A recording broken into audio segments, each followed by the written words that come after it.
quel bonheur de marcher avec lui. Il conduira tous mes pas de mon voyage ici-bas. 1, 2, 3. Quel bonheur de marcher avec lui. Quel bonheur de marcher avec lui.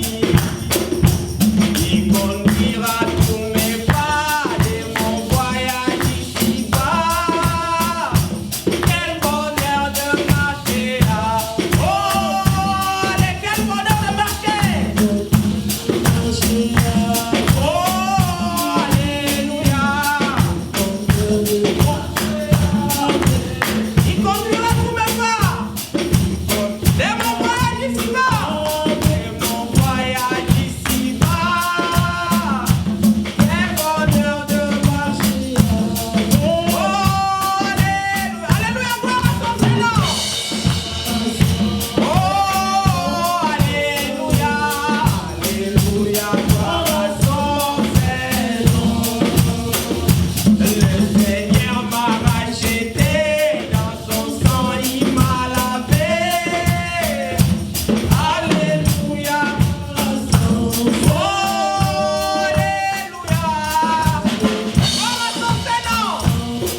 Oh, alléluia. Alléluia, gloire à son Seigneur.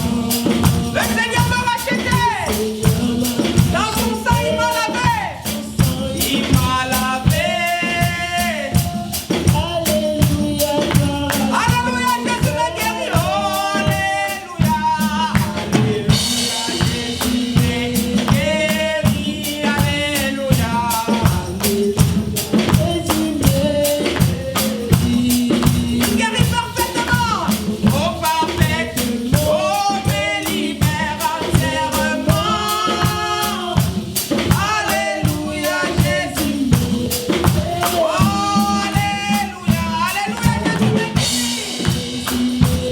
Oh, alléluia.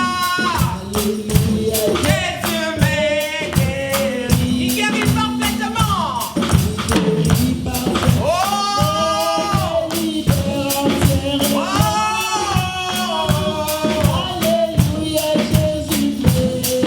me baptisa de son Saint-Esprit. Il me baptisa de son Esprit. Alléluia. Oh, il me rend tellement heureux en me baptisant de feu. Il me baptise de son nom. Alléluia. Baptise de son. Oh, alléluia.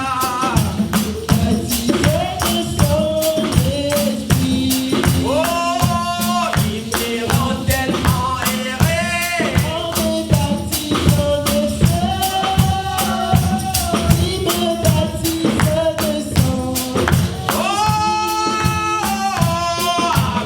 je monte toujours plus haut.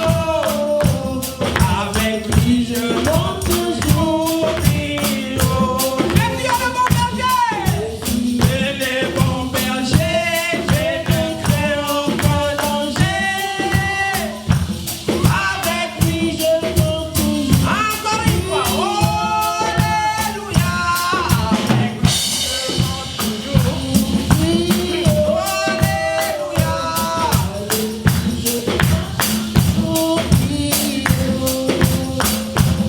Jésus est le bon berger, je ne crains aucun danger.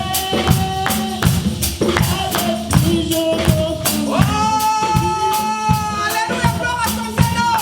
Alléluia, gloire à son Seigneur. Oh, alléluia.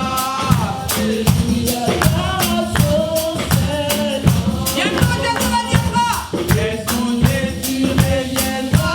Dans son règne il me prendra. Alléluia, gloire à son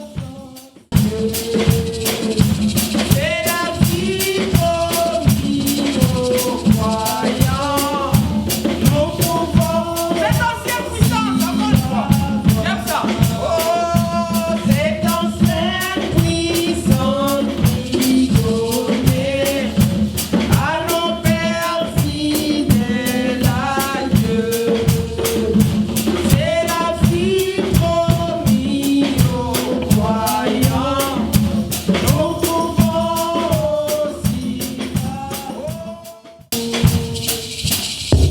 Que le Seigneur Jésus-Christ vous bénisse. Amen. Je vous souhaite une bonne année à tout le monde. C'est une nouvelle année. Soyons dans la joie. Tout ce qu'on peut vous souhaiter, c'est une bonne année nouvelle. Amen. Nous avions effectué un voyage. On avait été invité par le pasteur Salem à Chicago. Il avait voulu qu'on puisse veiller là-bas. Comme nous ici, il n'y avait pas veillé. Alors on avait effectué un voyage. Et à la fin du service, ils vous ont envoyé les salutations. Recevez-vous les salutations? Amen. Pendant que je venais aussi, on avait parlé avec le pasteur Louis Kayembe. En tout cas, il m'avait chargé de vous saluer. Alors, vous avez aussi reçu ces salutations? Amen. Que le Seigneur vous bénisse. Amen. Hébreux 11, verset 3. C'est prêt? Ok, nous allons lire la parole de Dieu. C'est par la foi que nous reconnaissons que le monde a été formé par la parole de Dieu, en sorte que ce qu'on voit n'a pas été fait des choses visibles. Nous allons prier. Seigneur Jésus-Christ, nous nous abandonnons entre tes mains. Merci pour tout ce que tu as fait pour nous. Nous sommes à la fin de l'année. C'est le début d'une nouvelle année. Seigneur Jésus-Christ, nous implorons que tu sois avec nous. Seigneur Jésus-Christ, que tu sois celui qui va nous conduire du début jusqu'à la fin de cette année. Et nous voulons aussi que tu sois celui qui nous conduira du début jusqu'à la fin de ces cultes, Seigneur Jésus. Que nous puissions vraiment dire des choses qui sont correctes, conformément à ta parole de Dieu. Ne permets pas au diable de pouvoir injecter quelque chose de sa part. Seigneur Jésus, tes enfants sont venus t'écouter. Ils ne sont pas venus m'écouter, Seigneur. Et nous sommes là pour répéter ce que le message nous dit. Oh Seigneur Jésus, si tes enfants ont besoin, Seigneur, fais en sorte que pendant la prédication, que chacun reçoive ce dont il a besoin. Oh Jésus-Christ, oui, moi.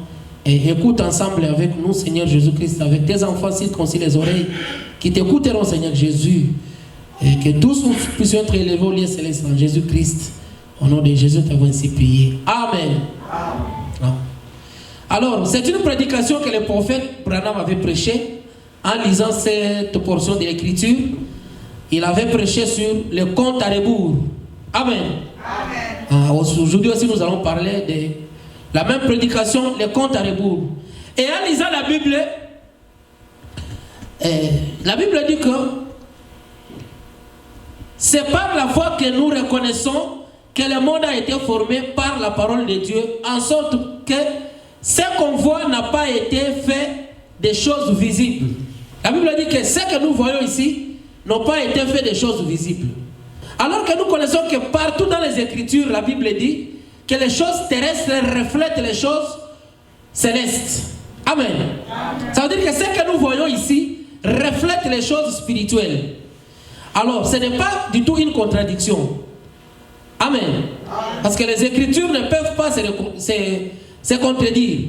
Les choses naturelles reflètent les choses spirituelles. Alors, le compte à rebours, en réalité, c'est quoi? Quand nous comptons normalement, nous comptons de 1 jusqu'à 10. Mais le compte à rebours, ça veut dire nous commençons à 10, nous descendons jusqu'à 0 ou bien jusqu'à 1. Dans cette portion de l'écriture, il nous est parlé de la création. Nous allons parler plus du parallélisme. Ça veut dire que dans la création, quand Dieu a commencé à créer, Dieu a commencé à créer. Au commencement, qu'est-ce que Dieu créa? Les cieux et la terre. Amen. Et il a commencé à créer, jusqu'à la fin, Dieu a créé l'homme. Et la Bible dit que l'homme a été créé à l'image de Dieu. Quand Dieu a fini à créer, il a créé la chose la plus élevée par rapport à toute la créature, qui était l'homme. Pourquoi l'homme est la créature la plus élevée? Parce que l'homme, en lui, il a un cœur et il a un âme, un endroit où Dieu peut y habiter. Amen. Et c'est l'homme qui a été créé à la fin de toutes ces créatures, qui a dirigé la créature. C'est l'homme qui a nommé les noms des animaux, c'est l'homme qui a nommé tout ce qu'il y a, et c'est lui qui contrôlait le jardin d'Éden. Parce qu'il était la créature la plus élevée. Et voilà la raison pour laquelle, quand Christ est venu dans ce monde, il a préféré prendre la forme la plus élevée. Il a pris la forme humaine. Amen. Parce que c'était la forme la plus élevée. Les choses qui existent sur la terre reflètent les choses célestes. La Bible en parle un peu partout. Amen. Ça veut dire que sur la terre, si nous voyons un lion au ciel, les lions qu'il y a sur la terre ici reflètent les lions de la tribu de Juda. Si nous voyons par exemple les routes qu'il y a sur la terre, ça veut dire qu'au ciel il y a aussi des routes. La Bible on dit qu'au ciel il y aura les rues pavées d'or dans la nouvelle Jérusalem. Amen. Amen. Les rues seront pavées d'or. Si nous voyons la lumière qu'il y a ici, au ciel, d'où viendra la lumière qu'il y aura là-bas? C'est l'agneau qui sera la lumière. C'est l'agneau qui va éclairer la ville. Amen. Ça veut dire que les choses terrestres reflètent les choses spirituelles. Dans le plan de Dieu, on devrait vivre éternellement. Donc s'il y avait un arbre, l'arbre devait rester là éternellement. Les animaux qui y avaient devraient vivre éternellement. L'homme qui avait été créé devrait vivre, se reproduire et tout cela devrait vivre éternellement. Mais quand le péché est entré, cela fait que la vie commençait à s'arrêter. Le nombre de l'année de l'homme a été réduit. L'homme pouvait vivre pendant 1000 ans et la vie humaine commençait à se réduire. L'homme pouvait maintenant vivre pendant 700 ans, pendant 500 ans, et aujourd'hui la durée de l'homme je pense c'est de 120 ans. Voilà comment le péché a réduit le monde à néant. Aujourd'hui, nous sommes en train de célébrer une nouvelle année. C'est 2022. Amen. Mais en réalité, qu'est-ce qui se passe dans notre vie? J'ai dit si j'avais 21 ans en 2021, en 2022, j'ai 22 ans. Mais quand nous entrons dans les comptes à rebours, apparemment les choses marchent de pair. Ça veut dire, en comptant de 0 à 1, mon âge a augmenté. Mais si je devrais vivre pendant 100 ans sur la terre et que j'ai 50 ans, quand l'année augmente, le nombre de vies fait quoi? Le nombre de vies diminue. Et le prophète dit qu'à chaque fois que vous passez, j'avais lu la citation ici, à chaque fois que vous passez près d'une cimetière, sachez que vous êtes en train de progresser vers la mort. Ça veut dire dans l'ordre, dans le compte à rebours, de l'autre côté ça augmente, mais de l'autre côté ça diminue. Pendant que nous nous réjouissons, bonne année, bonne année, bonne année. Mais si tu avais 10 ans sur la terre, tu viens d'enlever une année. Donc, le nombre d'années ont reculé. L'âge augmente. Amen. Amen. Le compte à rebours, dans la parole de Dieu, apparemment ça marche de pair. Au même temps que de l'autre côté augmente, de l'autre côté aussi, ça diminue. Amen. Par exemple, dans les réalisations de l'homme, l'homme a créé les téléphones. Amen. Amen. Aujourd'hui, nous savons quel genre de téléphone on a pu utiliser 10 ans passés. Et nous savons quel genre de téléphone on a utilisé 5 ans passés. Et nous savons quel genre de téléphone nous utilisons aujourd'hui. Amen. Le compte à rebours. J'ai dit de l'autre côté ça augmente, de l'autre côté ça diminue. Si nous allons dans la réalisation, aujourd'hui nous avons des téléphones vraiment sophistiqués. Amen. Amen. L'homme, quand il a créé son téléphone, il ne s'est pas arrêté. Il est en train d'évoluer. Nous savons tous les véhicules qu'il y avait des années passées et les véhicules qu'il y a aujourd'hui. De la côté de la civilisation, les choses évoluent. Amen. Amen. Et Dieu aussi, de son côté, il ne recule pas. Dieu aussi, de son côté, il évolue. Amen. Amen. Il évolue. Nous savons que toutes les choses naturelles reflètent les choses spirituelles. Quand l'homme a créé le téléphone, nous savons que Dieu aussi, le téléphone reflète ce qui a déjà existé. Amen. Parce que, souvenez-vous, quand il y a des problèmes, quand nous avons des problèmes, la Bible nous dit, allez toujours à la prière. Mais la prière, c'est quoi? C'est une façon d'entrer en contact avec notre Dieu. Je pense que pour moi, c'est un téléphone. Ces gens-là ont copié juste la prière. La prière, c'est la voie par laquelle nous entrons en contact avec notre Dieu. Amen. Aujourd'hui, là, nous avons la caméra. Mais n'oubliez pas que la caméra est là pour prendre les images. Or, les choses terrestres reflètent les choses spirituelles. N'oubliez pas qu'à la fin de notre vie, nous serons confrontés devant notre vie. Nous verrons le film de notre vie, comment ça a été filmé. Ça veut dire que l'homme qui a créé la caméra a imité la caméra de Dieu. Amen. Voilà la raison pour laquelle nous devons faire trop attention dans nos gestes, dans notre vie, dans notre façon de parler. Dans le téléphone, on peut vous recorder. Et la Bible dit que tout ce que nous parlons, nous serons confrontés un jour devant Dieu. Amen. Nous serons devant le film de notre vie. Les choses naturelles reflètent les choses spirituelles. Ça veut dire que tout ce que nous voyons ici, je pense que l'homme a imité ce que Dieu a déjà fait. Quand Dieu a créé la terre, il a créé à la fin, il a créé l'homme. L'homme devrait se reproduire. Alors, dans la naissance, qu'est-ce qui se produit? D'abord, nous voyons l'eau qui va sortir. Après quoi? Ça sera le sang. Après, ça viendra la vie. Amen. Avant que la vie vienne, c'est l'eau qui précède, le sang et la vie. La vie, c'est l'enfant qui va venir. Et le prophète dit que dans le spirituel, c'est aussi comme ça. Quand quelqu'un naît dans le spirituel, il doit passer par la justification, qui est l'eau. Il passe par la sanctification, qui est le sang. Et à la fin, il va passer par le baptême du Saint-Esprit. Ces trois étapes-là sont les mêmes pour la vie humaine et pour la vie spirituelle. Amen. Quand vous traversez ces trois étapes-là, à la fin, Dieu va vous adopter, Dieu va vous agréer.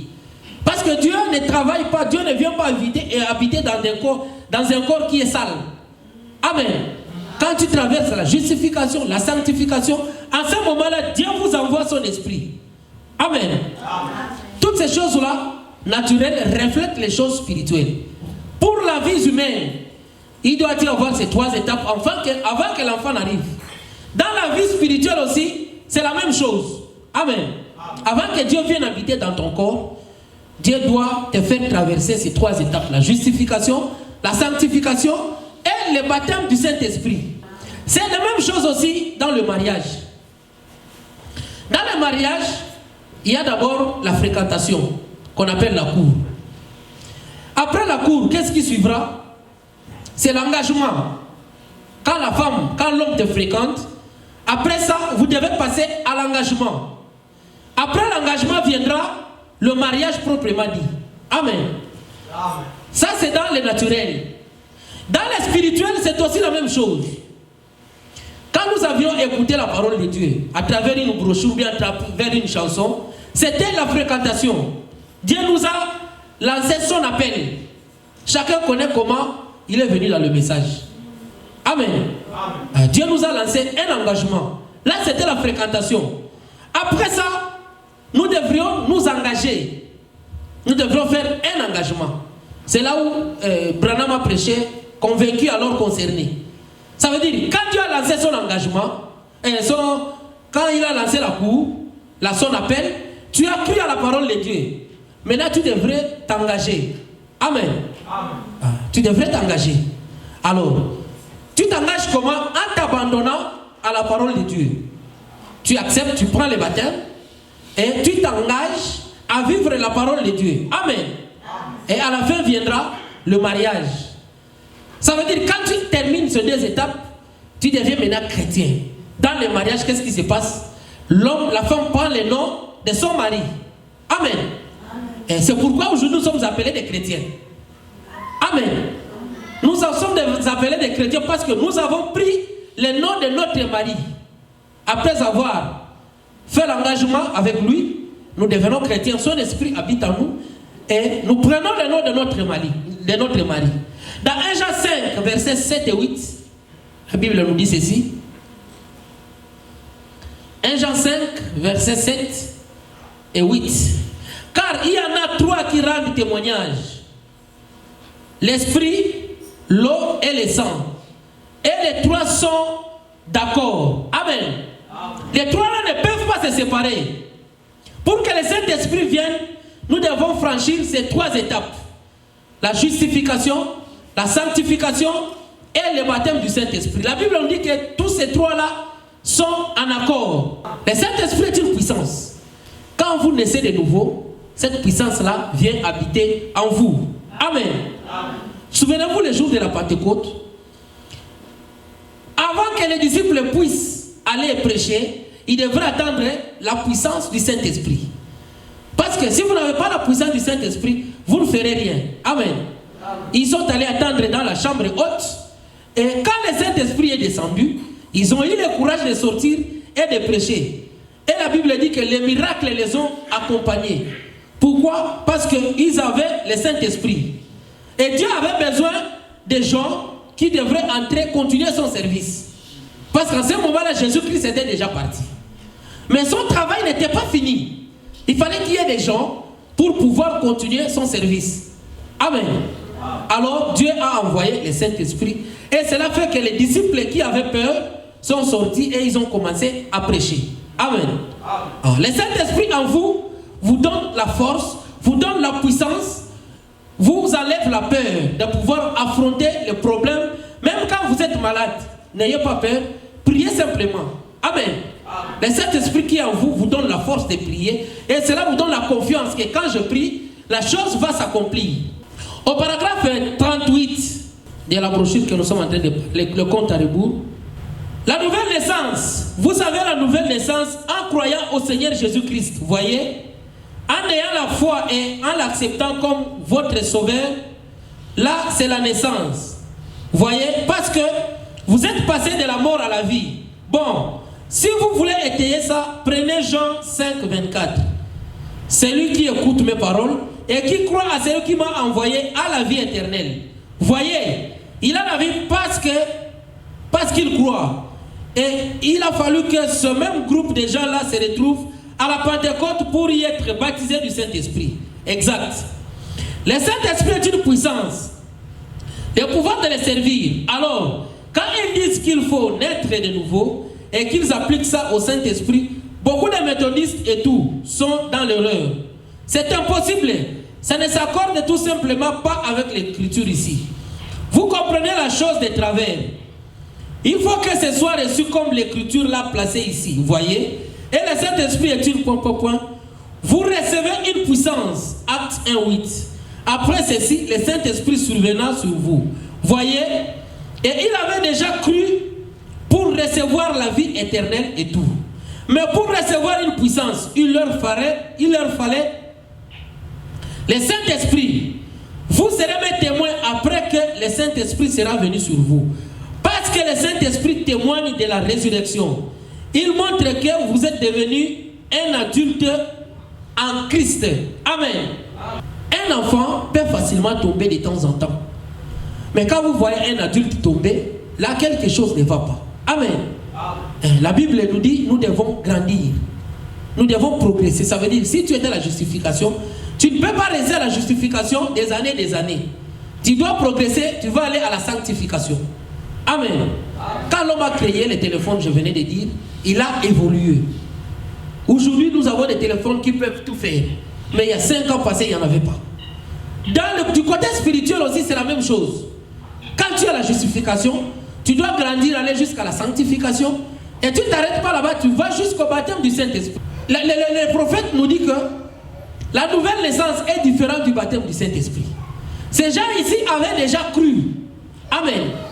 Ça veut dire ils étaient déjà nés de la nouvelle naissance. Mais il fallait que la puissance vienne. La puissance vient où? Dans un corps né de nouveau. Amen. Pour que ce corps-là qui est né de nouveau puisse recevoir la puissance et de pouvoir manifester Christ. Amen. Je pense que j'avais déjà lu une citation parlant de ceci. La nouvelle naissance est différente du baptême du Saint-Esprit. Le Saint-Esprit, c'est la puissance. Cette puissance-là ne vient pas dans un corps sale. Ça doit venir dans un corps né de nouveau. Si nous voyons dans l'évolution, dans la civilisation, du côté transport, l'homme avait commencé par créer le cheval qui avait une petite brouette derrière. Amen. C'était le premier moyen de déplacement. Et l'homme ne s'est pas arrêté là-bas. L'homme a évolué. Après ça, qu'est-ce que l'homme a créé? Il a créé l'automobile avec un moteur. Amen. Et il ne s'est pas arrêté là. Quand il s'agit de voyager dans les airs, l'homme a créé l'avion. Amen. L'homme ne faisait qu'évoluer. Après la création de l'avion, l'homme a créé quoi? Qu'est-ce que l'homme a créé? Pour aller à la Lune, l'homme devrait aller comment? Maman Godé, on ne sait pas. Maman Jeanne, qu'est-ce qui est plus que l'avion?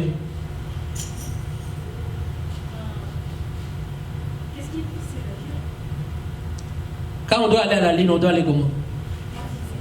Voilà. Voyez que l'homme, on a déjà répondu. Voyez que l'homme ne s'arrête pas à la création. Amen. Il évolue toujours. Il a créé le cheval qui tirait un chariot. Il est allé à l'automobile. Il a créé l'avion. Et à la fin, il a créé la fusée. L'homme évolue toujours. Dieu aussi a évolué. Parce que, lisons d'abord le message. Qu'est-ce que le prophète dit? Au paragraphe 59 de la brochure Compte à rebours, le prophète nous dit ceci. L'âge du cheval et du bogueil, ensuite l'âge de l'automobile. Là, ce sont les créations de l'homme. Puis vint l'âge de l'avion, lesquels quittaient la terre et gagnaient les airs. Maintenant, si vous remarquez, aussitôt que cette réalisation était faite par la science, si quelqu'un a un entendement spirituel et comprend cela, cela représentait une réalisation de l'économie de Dieu avec son Église. Maintenant, au paragraphe 61. Bon, l'âge du cheval et du bogueil, c'était qui? C'était la fin de l'âge luthérien. Amen. Ah, quand l'homme a créé ces chariots-là, du côté de Dieu aussi, Dieu a évolué. C'est l'âge luthérien qui a commencé. Amen. Voyez l'âge du cheval et du bogueil. Ils croyaient dans la justification. Dieu sortit l'église du romanisme, du catholicisme. Il le fit entrer dans sa réalisation spirituelle. C'est-à-dire, le juste vivra par la foi. Ça, c'était l'âge du cheval et du bogueil. Comme il venait de l'âge du cheval et du bogueil qui s'est terminé. Maintenant, la réalisation suivante que l'homme avait faite en matière de transport, c'était l'automobile. Et remarquez que la puissance de cette automobile augmentait sans cesse. Amen. Amen. Quand l'homme a créé l'automobile, aujourd'hui, il y en a qui préfèrent acheter des automobiles, comment on appelle ça? Des sports. Amen. C'est ce que le prophète dit ici, la puissance augmentée. Et nous avons des moteurs très puissants. C'est ce qui fait même la différence des prix dans des voitures. Parce qu'il y a des voitures qui ont des moteurs puissants. Leur prix est élevé. Amen. Du côté de la civilisation, cela progresse. Du côté de Dieu aussi, ça faisait que progresser. Maintenant, la fin de l'âge wesleyen a produit par une réalisation spirituelle la sanctification, laquelle signifiait que l'Église est ressuscitée de l'état de la justification à l'état de la sanctification. Le monde fait quelque chose, Dieu aussi de son côté, il évolue. Maintenant, j'aimerais que vous vous rappeliez ceci. Au fur et à mesure que nous avançons, l'église qu'on appelle église avec E majuscule n'est pas l'église. L'église, c'est l'église spirituelle. Des milliers et des milliers de luthériens qui s'étaient joints à une église n'en connaissaient pas plus sur la justification qu'importe qu'on en connaît sur une seule des femmes. Ils n'en savaient rien. Et dans l'âge wesleyen, combien de milliers ont professé la sanctification sans en savoir plus sur la puissance sanctificatrice de Dieu? Quelle la paix en sait sur les raquettes de neige? Voyez qu'ils n'en savaient absolument rien. Amen. Ça veut dire que quand ces gens-là sont arrivés à la justification, ils ne savaient pas ce qu'ils avaient réellement. Amen. Amen. Et le prophète dit c'est comme un lapin devant les herbes. Les lapins aiment brouter les herbes. Et le prophète compare ces gens-là à cela.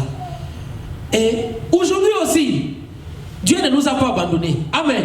Amen. Nous devons savoir ce que nous avons. Amen. Des fois, nous ne savons pas ce que nous possédons. Nous avons une puissance. Ce message du temps de la fin. Ce message a été prêché par un aigle. William Branham. Amen. Et ce message a une puissance. Et des fois, nous oublions ce que nous possédons.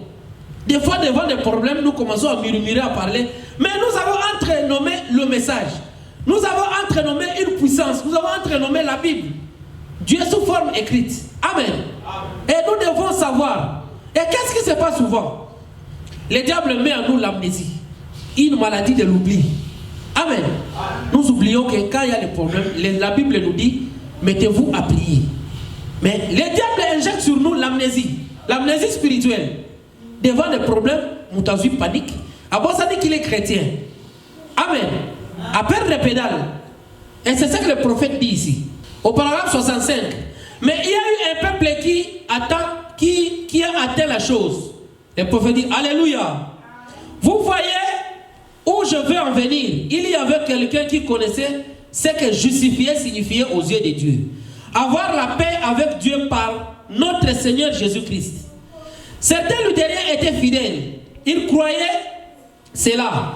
Peu importait ce que l'Église catholique disait.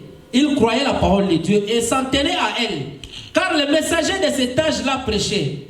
Le juste vivra par la foi. Et ils croyaient dans un état de justification.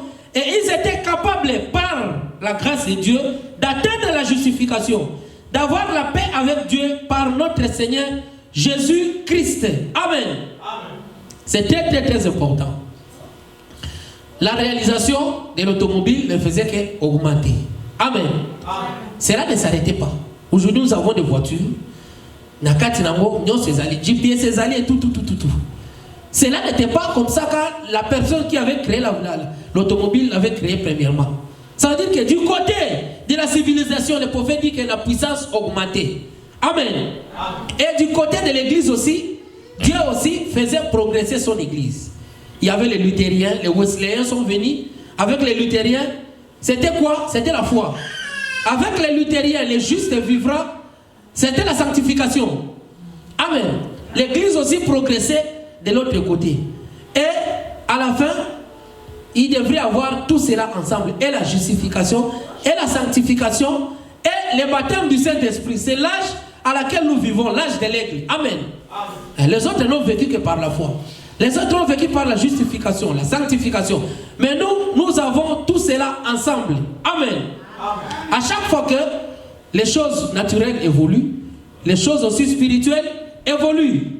Dans les spirituels, c'est aussi la même chose. Au paragraphe 66 des Comptes à rebours, les prophètes disent ceci. Eh bien, nous remarquons encore que les méthodistes virent par la suite avec la sanctification. Beaucoup de ces méthodistes étaient réellement sanctifiés. Or, beaucoup d'entre eux proclamaient cela, mais ils n'en savaient rien. L'église méthodiste enseignait la sanctification. Ils disaient qu'ils s'agenouillaient et criaient et se relevaient en disant « Gloire à Dieu, je suis sanctifié ». Et ils continuaient simplement à vivre comme par le passé. Mais certains de ces hommes et de ces femmes étaient réellement sanctifiés par les choses du monde et menaient une vie consacrée et mise à part. Pourquoi? C'était l'âge de l'automobile qui avait pris plus de puissance. L'automobile, le vieux modèle T, avait probablement 15 ou 20 chevaux. Voyez? Et il avait un petit moteur comme cela. Peut-être le prophète a fait un signe comme ceci. Voyez, il avait un petit moteur comme cela, d'une capacité de 15 ou 20 chevaux. La sanctification, les prophètes disent c'était la sanctification. Lorsque la science réalise quelque chose dans le naturel, Dieu réalise quelque chose dans le spirituel. Voyez, constamment il arrive quelque chose. Et puis après l'âge de la sanctification, le prophète dit que l'avion, c'était la Pentecôte. Amen. Et après ça, ils ont progressé, ils devraient progresser au baptême du Saint-Esprit. Et le prophète dit que le baptême du Saint-Esprit, c'est quand l'homme a créé la physique. Ça veut dire quand vous êtes baptisé du Saint-Esprit, vous répondez maintenant aux exigences de Dieu. Je venais d'en parler. Quand Dieu est allé au ciel, il fallait que les gens puissent continuer son œuvre. Et il fallait qu'il puisse avoir des gens forts. Et la force devait leur venir à travers le Saint-Esprit. Amen. C'est très très important. Et le prophète dit que remarquez chacune de ces réalisations scientifiques, accompagner l'autre ou les compléter tout en étant plus développé. Quelle est l'autre chose qui était arrivée? C'était à la fin, c'était la physique. Et Je pense que la première personne qui est allée là-bas à la Lune, c'est qui? C'était John Glenn. Amen. Je pense que notre aéroport aussi s'appelle John Glenn. John Glenn est allé à la fusée, la dernière réalisation de l'homme. Et qu'est-ce qui s'était passé? Avec la fusée, John Glenn est entré dans la cabine, à Fandi, et il fallait que la station puisse tout téléguider. Amen. Quand John Glenn est entré, il s'est assis. Lui n'avait plus rien à faire. Il attendait les comptes à rebours. Ça commençait à compter 10, 9, il est allé. Amen. Et il n'avait rien à faire. Et le prophète dit que nous aussi, étant les astronautes du temps de la fin, nous n'avons aussi rien à faire. Si ce n'est d'entrer dans la parole de Dieu, si ce n'est de vivre sa parole. Amen. Et quand nous entrons dans la cabine de la parole de Dieu, nous n'avons rien à faire. Nous n'avons seulement à attendre les jours J. Amen. Et la Bible dit que deux seront au lit, l'un sera pris, l'autre restera. Ça se passera de même comme ça. La Bible dit que l'enlèvement aura lieu en un clin d'œil.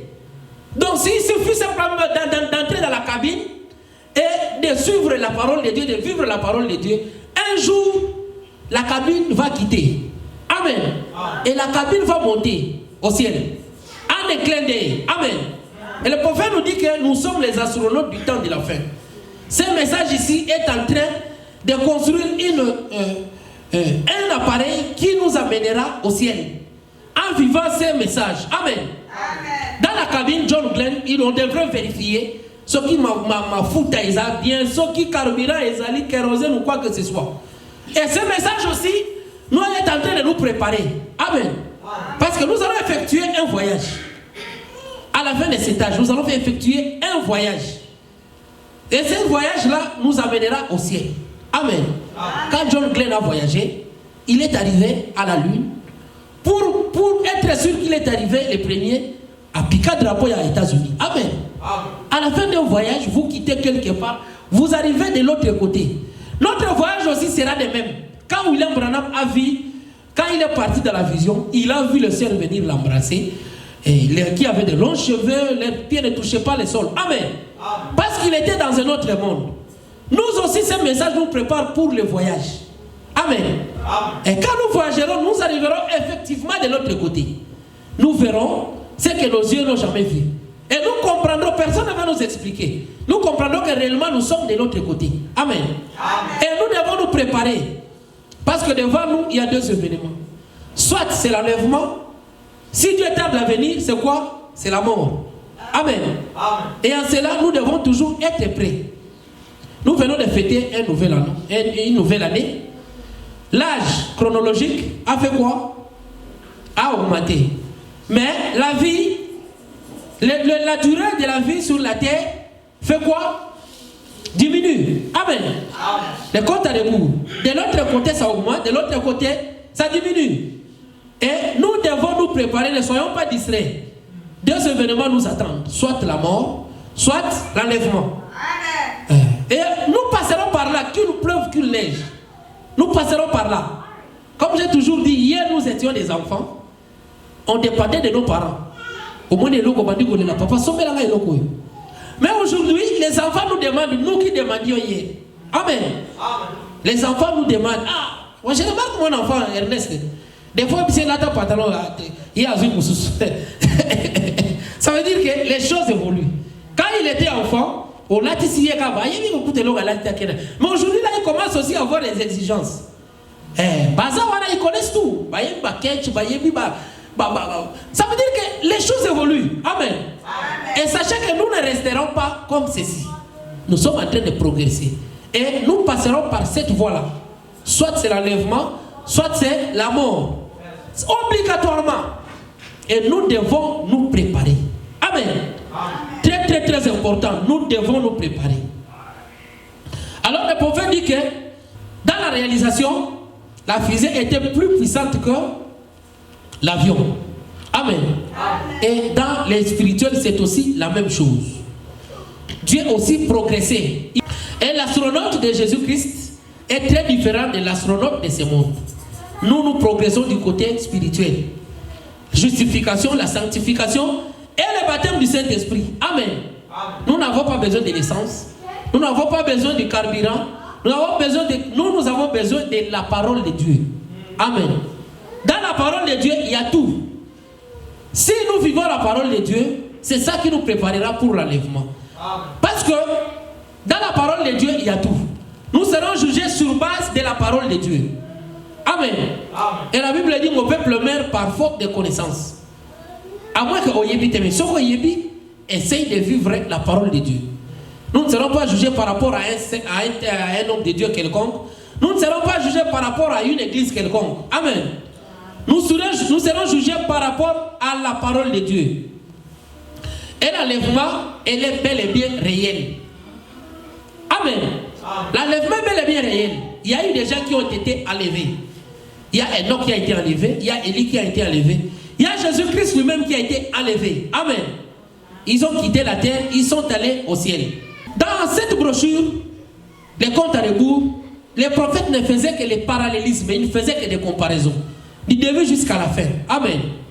Et vous remarquerez que quand le diable faisait quelque chose, Dieu aussi de son côté, il faisait quelque chose. Amen. Si nous allons dans Apocalypse, quand les sceaux étaient ouverts, dans l'Apocalypse, une fois appelé Jean, viens voir. Jean vit un cheval blanc sortir et un homme a monté ce cheval blanc et on lui a donné un arc pour aller conquérir le monde. Et quand Jean est venu voir, il a vu un être vivant. Du côté de Dieu, Dieu ne s'est pas assis. Dieu n'a pas croisé les mains. Le diable de son côté a évolué avec le cheval blanc. Dieu de son côté, il a utilisé un être vivant. C'était le lion. Amen. Et après ça, le diable a utilisé le cheval roux. Et une fois a appelé Jean, viens et regarde. Qu'est-ce qu'il a vu du côté de Dieu? Dieu de son côté, il a utilisé un autre être vivant. C'était quoi? C'était le veau. Amen. À chaque fois que le diable progressait, Dieu aussi progressait. Amen. Le diable a créé, le monde a créé l'avion et tout. Du côté de Dieu, Dieu aussi progressait. Et c'est ce qui se passe ici dans Apocalypse. Et quand le diable a utilisé le cheval noir, Dieu de son côté devrait aussi évoluer. Dieu n'a pas croisé les bras. Amen. Dieu a utilisé la face d'un homme. Quand la voix a appelé Jean, viens voir, Jean est allé, il a vu à l'ouverture du 3e sceau, pendant que le diable utilisait le cheval noir, Dieu de son côté n'a pas croisé les bras. Il a utilisé la face d'un homme. Amen. Et à la fin, le diable est monté sur un cheval pâle. La couleur pâle, c'est une couleur qu'on ne peut pas identifier. Amen. Le diable a utilisé un cheval pâle qui n'avait pas de couleur. C'était une confusion. Et dans cette confusion-là, qu'est-ce que Dieu a fait? Dieu n'a pas utilisé les lions. Dieu n'a pas utilisé les veaux. Dieu n'a pas utilisé l'homme. Dieu a utilisé l'aigle. Amen. Parce que l'aigle avait une vision perçante. Dans cette confusion-là qui régnait au temps de la fin, Dieu devrait utiliser l'aigle. L'aigle peut voir très très loin. Amen. Et c'est pourquoi, au temps de la fin, Dieu a utilisé l'aigle. Parce qu'à la fin, le diable avait utilisé un cheval pâle. Un cheval difficile à identifier. Amen. C'est ce que nous voyons aujourd'hui. Le diable utilise des fois l'hypocrisie. Comment vous pouvez identifier un hypocrite? C'est vraiment difficile. Amen. L'Odyssée. Un âge compliqué. Un âge tiède. Difficile à identifier les gens. Amen. Tu vois quelqu'un vous dit qu'il vous aime, mais en réalité il ne vous aime pas. Il te voit comme ça, il te salue, il t'embrasse, mais dans son cœur, il a la haine. Amen. Un âge compliqué. L'Odyssée. Il n'est ni chaud, ni froid. L'Odyssée est tiède. C'est le cheval pâle que le diable avait utilisé en dernière position. Et Dieu n'a pas croisé les mains, il a utilisé l'aigle. Parce que l'aigle, c'était dans aucun cas une vision perçante. Au fur et à mesure qu'il monte dans les hauteurs, au fur et à mesure il voit très clair. Amen. c'est ça. Nous sommes des aigles, nous devons voir très très loin. Parce que nous sommes dans un âge vraiment tiède. Il n'y a plus d'amour parmi les gens. Il n'y a que l'hypocrisie qui ne fait qu'augmenter. Pas de couleur. Amen. Ou bien tu es noir, ou bien tu es blanc, ou bien tu es jaune, ou bien tu es rouge. Amen. On doit quand même vous identifier.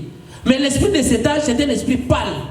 Ni chaud, ni froid. Mais heureusement que le Dieu avait utilisé l'aigle. Amen. Et nous, nous sommes des aiglons. Nous devons apprendre à voir très très loin. C'est très très important. Amen. Nous sommes en train de parler du compte à rebours. À chaque fois que Dieu fait quelque chose, le diable aussi fait quelque chose. Soyez sûrs que Dieu ne vous abandonnera jamais. Parce qu'au fur et à mesure que le diable est en train d'augmenter sa tactique, Dieu de son côté aussi évolue. Amen. Dieu évolue de son côté. Dieu doit vous donner un caractère. Vous devez avoir un caractère parce que le système qu'il y a actuellement, c'est un système compliqué. L'âge de la Odyssée. Amen. Un âge vraiment compliqué. Mais nous avons l'esprit de l'aigle à nous. Un aigle a parlé. William Branham a tout dit. Amen. Et Dieu ne va pas croiser les bras. N'ayez pas peur, Dieu ne nous abandonnera jamais. Parce qu'à chaque fois que le diable fait quelque chose, Dieu aussi de son côté, il fait quoi? Il évolue. Dans la brochure, la foi c'est notre victoire. Président Jeffersonville, le 4 10e mois 1958. Au paragraphe 64, le prophète dit ceci. Oh, ce n'est pas ça. La foi véritable ne connaît aucune défaite. Elle ne peut pas être vaincue. Même la mort en elle-même ne peut la vaincre. Elle ne connaît aucune défaite. Les épreuves connaissent la défaite, mais la foi ne connaît aucune défaite. Elle ne peut pas être vaincue et c'est la seule façon pour vous d'être agréable à Dieu. Car sans la foi, il est impossible d'être agréable à Dieu. Et le prophète dit, Hébreux 11. Amen. C'est très très très important. Et dans la brochure, les 7 noms composés de Jéhovah, prêché à Chicago, Illinois, le jeudi 20 janvier 1955, le prophète dit ceci. Peut-être que nous ne parlerons juste un instant. Peut-être que nous parlerons juste un instant. Maman, c'est là, voudriez-vous que je vous parle d'une minute? Très bien. Je vais vous parler. Très bien. Maintenant, j'aimerais donc vous poser une question. Si vous croyez que je suis son serviteur, eh bien, croyez-vous que Dieu peut me parler et me dire ce que vous êtes? Allons juste vers la fin là. Croyez-vous au Seigneur Jésus? Ayez seulement foi. Vous recevez ce que vous demandez. Si vous n'avez pas de foi, vous ne pouvez rien avoir. Car par la foi, sans la foi, il est impossible d'être agréable à Dieu. Amen. Ça veut dire que l'unique façon pour nous d'être agréable à Dieu, c'est avoir la foi. Amen. Souvenez-vous, partout dans la Bible, quand Dieu opérait un miracle, il disait toujours, va, ta foi t'a fait quoi? Ta foi t'a sauvé. Amen. La foi est très très très importante. Sans la foi, nous ne serons pas agréables à Dieu. Amen. Dans le compte à rebours, l'âge augmente, la vie fait quoi? La vie diminue. Petit à petit, nous arrivons à la fin de notre vie. Et à la fin de notre vie, soit c'est la mort, soit c'est quoi? Soit c'est le retour du Seigneur Jésus-Christ. Combien attendent le retour du Seigneur Jésus-Christ? Moi, j'attends son retour. Amen. La Bible nous dit que c'est l'unique espoir pour l'Église. Le compte est en train de... Nous comptons à rebours. Amen. Nous sommes en train de compter à rebours. Nous venons de fêter. Dans la brochure, il faut que vous naissiez de nouveau. Au paragraphe 21, le prophète dit ceci. Je te remercie pour cette petite église, pour son pasteur, pour les administrateurs et les diacres, et pour tous les membres. Et je suis reconnaissant de cet merveilleux Saint-Esprit, le conduire sans cesse et le guider sur les sentiers qu'il vaudra leur faire apprêter. En lisant dans les testaments, l'Ancien et le Nouveau, et aussi dans l'âge des lycées, nous voyons que lorsque la maladie frappait les saints, toute l'Église se réunissait et d'un seul cœur, ils invoquaient Dieu et ce qu'ils demandaient leur était accordé.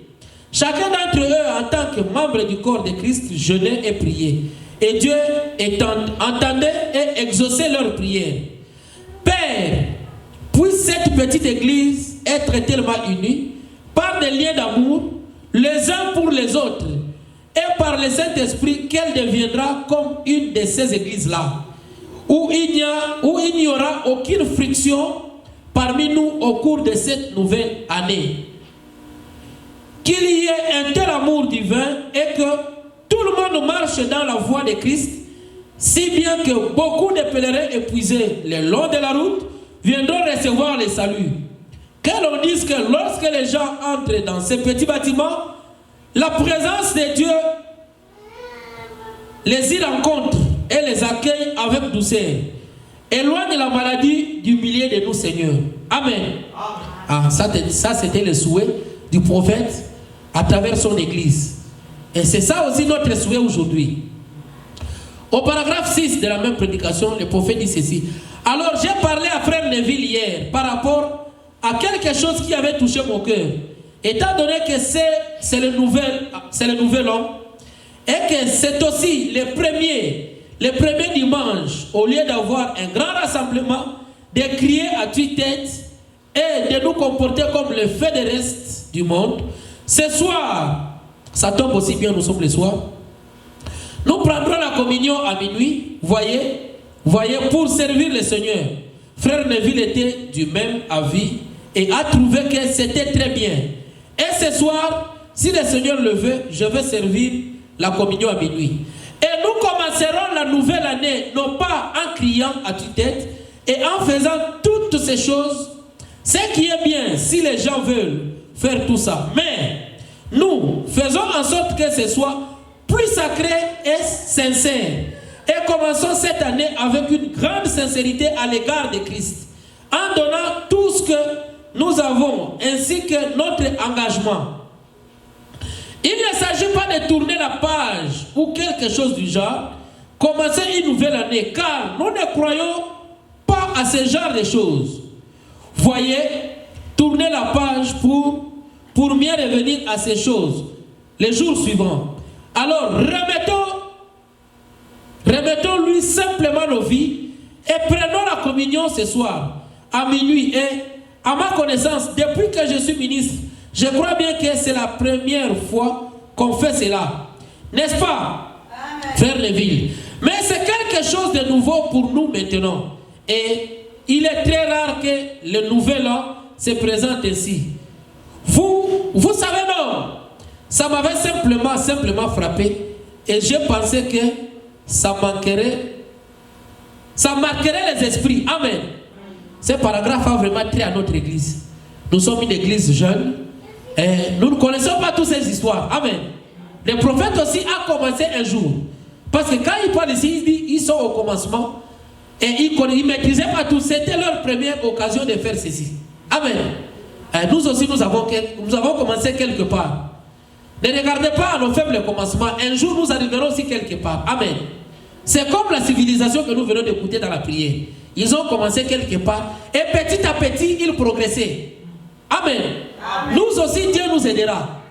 Dans nos faibles commencements, le prophète a donné des souhaits ici. Restons seulement fidèles à sa parole. Amen. Amen. C'est très important. Aujourd'hui, il y a quand même les réseaux sociaux. Nous avons vu des souhaits, comment les gens se sont souhaités. Partout, le prophète dit, c'est là, il ne croit pas à ces histoires. Amen. Je pense que nous avons lu cela. Le prophète dit, cela ne porte pas. Oh non, c'est une nouvelle année, tournons la page. Le prophète dit, ce qui est important, c'est prendre un engagement d'être né de nouveau. Amen. C'est le prophète qui en parle. Et dans la brochure, un super sens, au paragraphe 193, le prophète dit ceci. C'est juste, oh là là, précieuse foi, précieuse, glorieuse foi. Oh Dieu, donne-moi de la foi. Par la foi, Abraham, par la foi, Isaac, par la foi, Abel offrit à Dieu un sacrifice plus excellent que celui de Caïn. Quoique mort, il témoigne encore. Oh, combien nous avons besoin de la foi. Je l'aime. Je désire plus de foi. Mon désir dans cette vie et pour la nouvelle année qui vient, c'est plus de foi en Christ. Amen. démon d'esprit.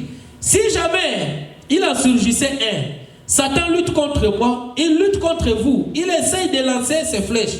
Mais que j'aille ces boucliers de la foi devant moi, afin de résister aux ruses du diable. Amen. C'est tout ce qu'on peut vous souhaiter pour cette année. Moi, je vous souhaite une bonne année. Nouvelle, 2022.